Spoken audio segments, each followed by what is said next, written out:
God demanded blood, not metaphorically.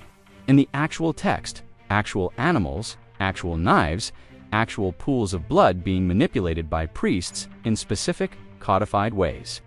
If you have ever read Leviticus, honestly, you have felt the discomfort. A loving God requiring slaughter, weekly, annually, for centuries. This is the argument the skeptic reaches for first, and if you have been in that conversation, you know how hard it is to answer without sounding like you are making excuses. But here is what I found when I actually followed the evidence. The accusation of a bloodthirsty God is based on a translation error and a fundamental misreading of what the ritual was actually for.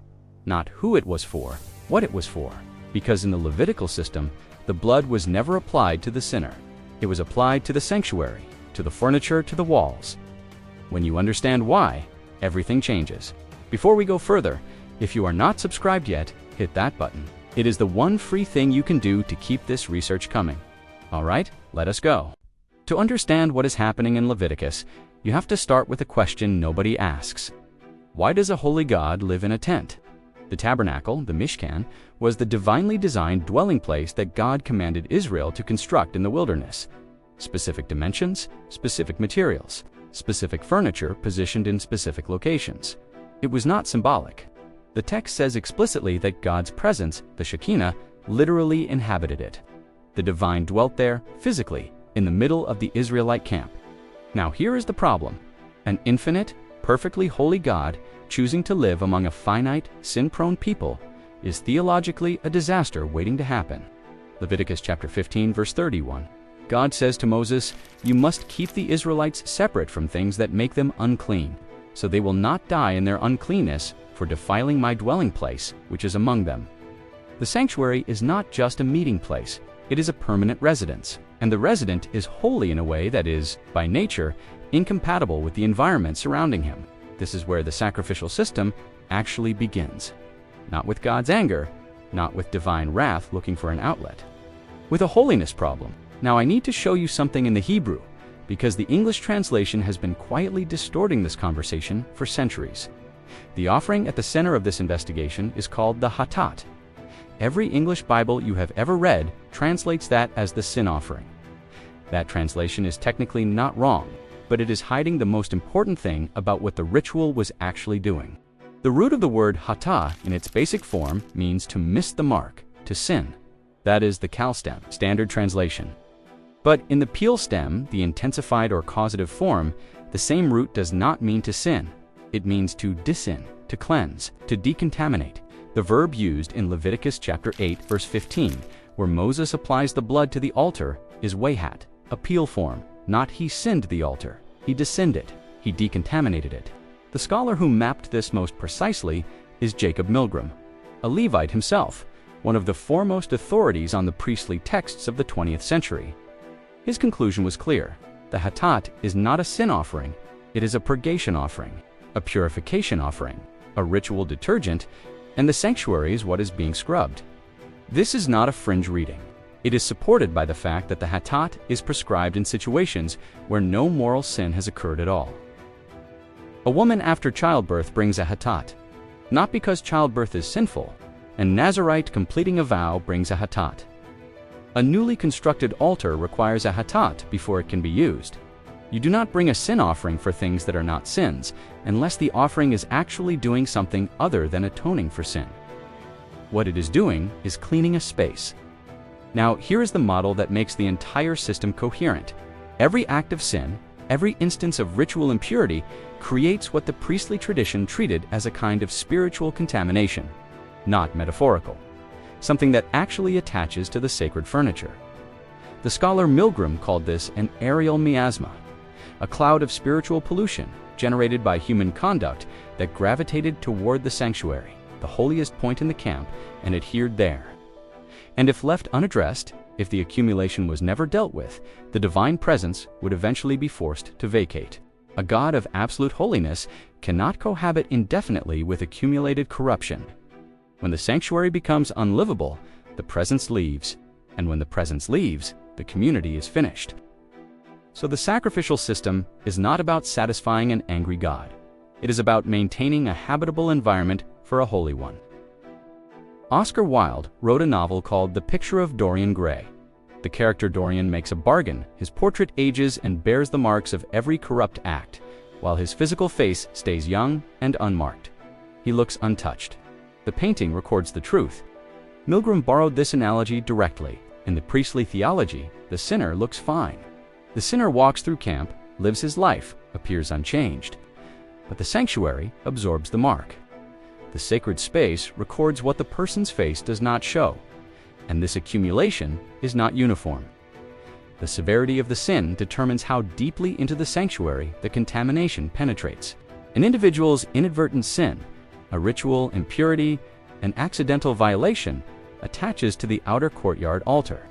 A communal failure, or the failure of the high priest, penetrates into the inner shrine. It reaches the inner altar, it touches the veil, and a wanton, unrepented, deliberate sin, what the text calls sinning with a high hand, penetrates all the way past the veil into the Holy of Holies, onto the Ark of the Covenant itself, onto the caparet, the mercy seat above the Ark. The further the sin, the deeper the stain. And this is why the blood application varies according to the severity of the offering. For an individual sin, the blood goes on the horns of the outer altar. For a communal or priestly sin, the blood is brought inside, applied to the inner altar, sprinkled toward the veil. For the Day of Atonement, the blood goes all the way in, past the veil, onto the mercy seat.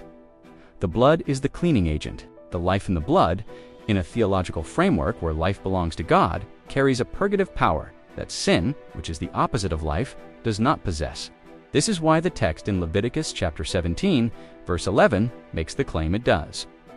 For the life of a creature is in the blood, and I have given it to you to make atonement for yourselves on the altar. It is the blood that makes atonement for one's life. God is not demanding blood because he enjoys it. He is providing blood, his own prescription, his own instruction, as the mechanism that enables him to keep living among a people who would otherwise drive him out by the weight of their own sin. The sacrifice is mercy, not punishment, mercy. Now I want to show you something from the ancient world that makes this even clearer, because Israel was surrounded by sacrifice cultures, but theirs was fundamentally different. In Mesopotamia, in the culture that shaped Israel's neighbors' religious imagination, there was a ritual called the substitute king ceremony. When a lunar eclipse threatened the life of the actual king, the court would identify a surrogate, often a prisoner, sometimes a social outcast. He would be dressed in royal robes, treated as the king, given a temporary queen. When the danger had passed, the surrogate and his queen were executed. They absorbed the omen's threat. The real king returned. The evil fate was redirected. This is the logic of substitution that most people assume underlies the Levitical system. Someone takes the hit, so someone else does not have to. But in the biblical model, the blood is not redirecting fate onto a victim. The blood is cleaning a space so the owner of that space can stay. In the Mesopotamian ritual, someone else dies so the king survives. In the Levitical ritual, an animal is slaughtered so the sanctuary survives as a home for the divine. Completely different logic. The Babylonian system needed a surrogate. The Levitical system needed a detergent. Real quick, I want to be honest with you. About 90% of people watching this are not subscribed. If this is landing, subscribing is the one free thing you can do to keep this research going. I put serious time into every one of these. If you are the kind of person who cannot stop asking these questions, this channel was built for you. I promise, I will always give you the most honest version of this research I can. Now, back to the annual reset. Once a year on Yom Kippur, the Day of Atonement, the entire sacrificial economy undergoes its most comprehensive operation. All year, the daily and occasional hatat offerings have been scrubbing the outer altars, the walls, the veil. But the accumulated contamination of wanton sins, the deliberate, high-handed failures that no individual offering could address, has been building up in the Holy of Holies itself. On this one day, the high priest enters past the veil. He carries the blood of a specially designated bull and goat. He applies that blood directly to the caparet, the mercy seat on the ark. This is the deepest cleaning of the calendar. The annual purge of what a whole year's worth of human sin has deposited in the innermost chamber of God's home. But the Day of Atonement involves 2 goats, and the second one is the part that most people have never properly understood. The first goat is slaughtered. Its blood cleans the sanctuary. The space is purged. But purging the space does not address the collective moral guilt of the people.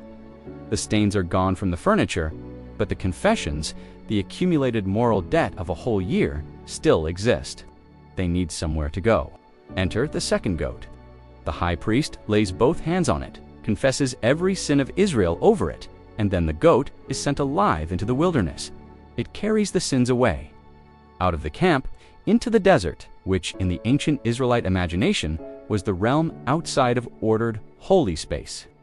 The inverse of the sanctuary. 2 goats, one cleans the house, one removes the garbage. Both are necessary. Both are mercy, a system designed so the community can begin again. Now, here's the moment I want to sit with, because this is the part of the investigation that genuinely changed how I read the Old Testament. What kind of God is this? Not a God demanding that blood be shed to satisfy his offended dignity, a God who is holy, so holy that the gap between his nature and human failure would normally make coexistence impossible. And yet, instead of simply withdrawing, he provides a system, his own instructions, his own prescribed mechanism to deal with the contamination so he can keep living with his people. The same God who designed the mercy seat above the ark also designed the blood application protocol that keeps the mercy seat accessible. He built the problem's solution into the problem's framework. This is not the behavior of a God who is bloodthirsty. This is the behavior of a God who is desperate to stay. Now, I want to be honest about where this model meets its critics, because Milgram's purgation framework is not the only serious reading of the text. Some scholars, like Joseph Lamb, point out that hatat as a noun appears in the Bible, meaning sin, in roughly 60% of its uses. Not purification, sin. They argue the term entered sacrificial language through metonymy, the offering named after the problem it addresses. The way you might call a bandage a wound. And Leviticus chapter 4 explicitly connects the hatat to forgiveness of the individual offer. Verse 20, the priest will make atonement for them, and they will be forgiven. That is a statement about people, not about furniture. So which is it? Is the ritual about cleaning the space or restoring the person? The honest answer is probably both, and the two are not contradictory. In a world where the holy God literally lives in the center of the camp, your personal sin does not stay personal. It pollutes the shared environment. Cleaning the space and forgiving the sinner are two aspects of the same restoration. What matters for this investigation is this: neither reading requires a vengeful God demanding appeasement. Both require a holy God maintaining the conditions under which he can remain present. The blood is not the price of God's forgiveness. The blood is the mechanism of his continued proximity. And this is where the New Testament thread connects, because Hebrews does not abandon this logic, it extends it. The writer of Hebrews treats Jesus' death explicitly through the Day of Atonement framework. The high priest entering the Holy of Holies with blood, the cleansing of the sanctuary, the once-for-all nature of what has been accomplished. Hebrews chapter 9, verse 22. Without the shedding of blood, there is no forgiveness. This sounds, on first hearing, like evidence for the bloodthirsty reading. But read the full context. The writer is saying, the decontamination of sacred space requires blood, because that is how the system works. That is the mechanism God himself designed, and now God himself has supplied. The temple copies were cleansed by animal blood. The heavenly realities, the final ultimate sanctuary, are cleansed by something else. Not demanded, provided.